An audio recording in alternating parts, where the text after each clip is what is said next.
valuation impacts investment, but how sensitive are you, especially at different stages of your investment? I guess I'll start. Okay. So I guess on Paul's side, we put a standard deal. I mean, it's $25K for 8%. We don't negotiate at all. So like the companies that come in, they know what they're getting. They're getting kind of the mentorship, the network. They're getting the office space. They're getting all the kind of side benefits. So for us, when he's going out there, he's promoting himself and looking out for him and his percentage, so I know where he's coming from. So I'm fine with what he's saying, but also you don't want to necessarily have the valuation too high as well too, because actually you could shoot yourself in the foot. Like if you go out there and we were just talking about this in the hall, like if you're raising up on a 10, 20 million pre, you have like almost nothing, then you really got to do a really great job going forward with your company. So you got to be careful there too. Like don't, only look at the money, look at also the board composition, look at people coming in, and also like look at what your next round is going to look like, and is it realistic, right? So. And you have a comment? Yeah, it's great to hear the angel investors saying that, as a lot of the angel investors will not price the round, and there's nothing wrong with that. They'll say, look, our piece will convert to the A round. Let those guys define the valuation. Realistically, I think we get into periods of time where there are some stratospheric numbers, and so they become sort of indications of the quality of your manhood, which it's not, or womanhood, although it's mostly a testosterone thing. And size girls. doesn't matter there? No. Moving on.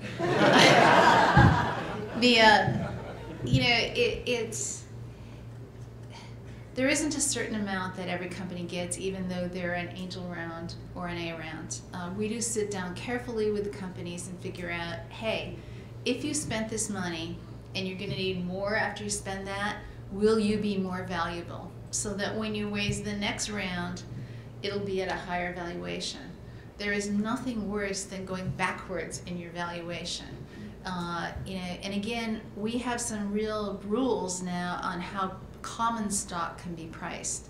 So by the way, if you get one of these rounds where the A round valuation is 100 million, your common stock, because of rules defined by the IRS called 409A, will probably be priced very close to $100 million also. So let's say your next round was done at 50 million. You don't get your common stock repriced. So remember that if you're thinking that I want my common stock to be cheap, that's also tied to this valuation. So there's no free lunch here. There really is, how do we divide the pie up fairly? And how do you get the amount of money that you need, so when you run out of that money and need to raise more, you're likely to get an even higher round? How do you climb the route to success here is really the important thing. And it's not my round was priced different than your round. It's I got the right amount of money from the right investors so that I can build a terrific company. Yeah, I think it's a great point, and I wanted to echo that. I think when you're thinking about your business, it's not these kind of external valuations and watermarks. The thing you care about are things like ownership. But when you're recruiting employees, you mentioned the 409A example. You want your employees to have an incentive to come and join you and build some equity value in that company. And if you set an exorbitant value, it's very hard to do that for those new recruits. And I think that even when you do raise multiple rounds of investment, you do want an alignment across those investors. And I think when you think about the stages, you want that risk to match the reward. And there's nothing psychologically worse than having to take your medicine in a down round when all it could have been was a properly priced middle round that's kind of on a nice trajectory. So I do agree with those points. Just to go on a little bit different thought, the world is certainly flat as it relates to investing in startups today. There's a lot of international startups that we get exposed to. I'm curious to see what your thought is on international investment, and also Paul has done some pretty creative things. He's been outreaching to a variety of countries, really promoting entrepreneurism, and sat with the president of Tanzania not that long ago. So could you talk a little bit about that, and then we can just dovetail into your thoughts about international investing. And then we're probably getting close to time for questions. So, I mean, my belief though, I just see more and more information being put out there. I see open source being proliferating. Things are getting cheaper and cheaper everywhere. I think we're going to see tons of great startups being started all around the world. Sure, a lot of them will move to the United States, but I think the talent, it doesn't really matter where you're from. So like, kind of that's one of my personal beliefs and something not everyone agrees with me, but like I really think that's going to be a big trend going forward. And so Silicon Valley has built something really amazing here. We have this amazing vibe, we have this ecosystem, and the rest of the world looks at us and says, wow, this is amazing, I want a piece of this. So I've actually been going out there and kind of trying to just open up, you know, like what we're doing here and what we're doing with our program. And also we've been getting a lot of inbound requests for people saying, hey, how do we recreate something like this out in Tanzania or out in Brazil or out in Poland or whatever it is. And so we're trying to just help facilitate that. And a lot of times it's more just like educating that it's not necessarily about an infrastructure, a building, or whatever type of thing. There's no set way. It's more about empowering your people and how do you like put programs in place that encourage entrepreneurship. Because in a lot of these countries, you know, people aspire to work at a large bank or some like, you know, really kind of kludgy, you know, old school company when they could be going out there and building their own things. So I just going out there and trying to do that because for me it's a personal passion of sorts. So how do you look at international? Well, I mean, I'll speak gladly to it. Battery's done a good number of investments overseas. You know, for me, I mean, I think there's so much opportunity in all these markets, and I think we don't fail to draw on that when we think about staffing for portfolio companies. So it's huge. I mean, the number of IPOs in China, it's a wave that I think we certainly try to ride, but we also try to stay within our core expertise, and I think it's hard to do with our local presence. And so, you know, we've done it in the past. I think we'll continue to do it. I think we have a lot of entrepreneurs here that aren't. How many people here are not from the Bay Area? So some of you may feel like how many feel like you're in a foreign country relative to Silicon Valley? Or treated like Or treated like you are. You know, our companies all are U.S. corporations, but it's been rare that we've invested in a company where we've actually been able to see all the employees. I'm on a board of a company where most of their developers are in Argentina, another one where they're in China, another one where they're, you know, all over the place. The, you know, open source by characteristics itself has contributors that form the company, and I have a company where the co-founders from Malta. You know, I don't actually know where Malta is, other than if you want to fly a plane out of Egypt, you land there. But I do think the biggest challenge that we have for these newer companies, especially in software, is some of the talent base that we're looking for.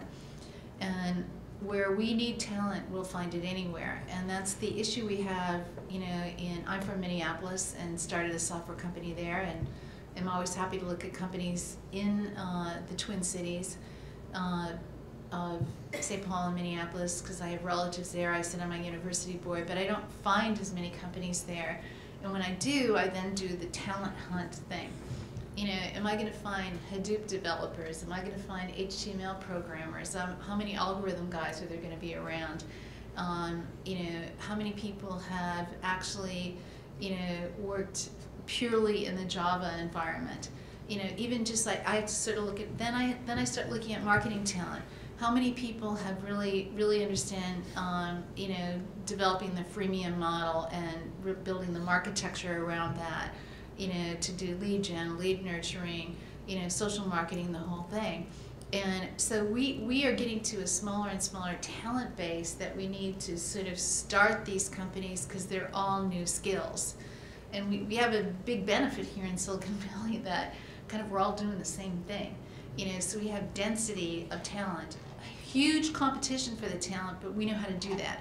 We know how to, if Google's recruiting engineers, we know somebody else didn't get the spot at Google, so we take those people out. So when there's one coming in, we take one out, same at Facebook or others. And we don't know how to do that as well to build these core talent engines in smaller cities, foreign countries. We also have some cultural issues. You know, a lot of startups fail. And failure is, you know, just a notch on your belt here. It's sort of like, well, I learned something. You know, you say, what did you learn from your last startup? Great, you'll be perfect for this one. Whereas somewhere else it might be, you know, if I fail at a startup, my career is ruined. And that is a cultural issue in, you know, many places globally is that people have fought hard to get their education, they finally get that, and then they're on a career path that if they take a detour and do this entrepreneurship thing, that is not on, what their parents planned for them, what people recognize as success. There's not a lot of successful entrepreneurs around who've had a failure point before, so we're dealing with a lot of cultural issues that just don't exist here in Silicon Valley. That's a really great point. So, with that said, are there folks that have any questions? Can you just stand up and... Yeah, sorry. Just generally, if you don't mind, assume accept that you have a product that you absolutely love in the work. Could you summarize the top points you would like to see in someone or some company for investment? Attributes in a person or in a company? The shooting match. Okay, I don't know if we have time for... Well, just top three. Okay, go ahead. Already get my answer. Yeah, go ahead. Just go right down the row here. All right. Yeah. Large market opportunity because you're not going to get all of it. Your own ability, if you are the founder and the person that's the head of the tribe to start with, your ability to attract excellence. And number 3 is your willingness to take whatever it takes to be successful. Fierce competitor. Andrew? I mean, in a product, I think, yeah, we look for, a lot of times the way the entrepreneur thinks about the product, and if they're there early and they've got that product management mentality, what are the assumptions on which it's been built? How much has it been tested in that iterative cycle with customers? And what's the fuel that you can pour on that to really get wide distribution? So we look at things at all stages, but so it really depends. But we are interested in the way that people think about taking those products to market, and how you're going to handle things like the cold start problem if you haven't actually been out there with some real critical mass. We actually have a kind of a corny acronym, but it's passion, presence, and perseverance. And those 3 attributes from an entrepreneur are critical. I just want to also add, I agree with all that stuff. On top of that, I just have to be excited in the idea. Like, if there's some kind of space that it's going to be huge, and I know it, and everyone tells me it's going to be huge, but I just have no personal passion for it, I don't want to touch it. I don't want to be bored. I want to be excited around the companies. I want to flex my muscles and actually, get into the product they're working on. Right. Yeah, I would say one other thing that we really look at, why won't we invest? Right now, friction in your business model is a bad thing. Is it a tough route to the customer? Do you require all sorts of partnerships to get there? Where might there be friction in your business plan? And it's how do you make that as frictionless as possible? And that's where at a moment in time where there's a lot of frictionless businesses. That'll change, as the air will get sucked out of all this stuff. But right now, the ability to take friction out of your business plan. And some people have great products. There was a company in just yesterday, and they had this fantastic product, and they had a great way to get it onto the enterprise. And I said, who would be your first customer? And they said, lawyers. Well, I started reading my BlackBerry messages at this point in time because number 1, lawyers won't tell anybody that they're using your product, even if they are happy. 2, they have no budgets for anything. 3, they have no IT staff, so you have to do all the heavy lifting yourself. So it said friction, friction, friction.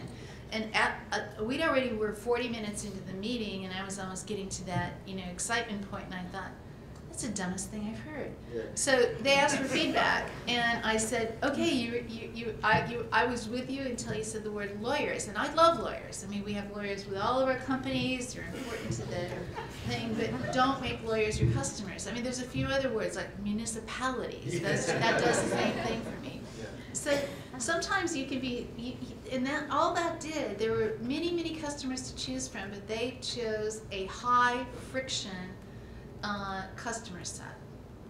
Note to self, if Ann brings out her BlackBerry, you're toast. Okay. Another question? Maybe 1 or 2 more? Hi, my name is Morgan. I represent a network of investors called Tonic that's putting $100 million into global social enterprises. And I was curious, I think a lot of us as investors would agree that you're looking for the best talent that's out there wherever on the earth it may come from. And yet at the same time, when you look at the venture industry and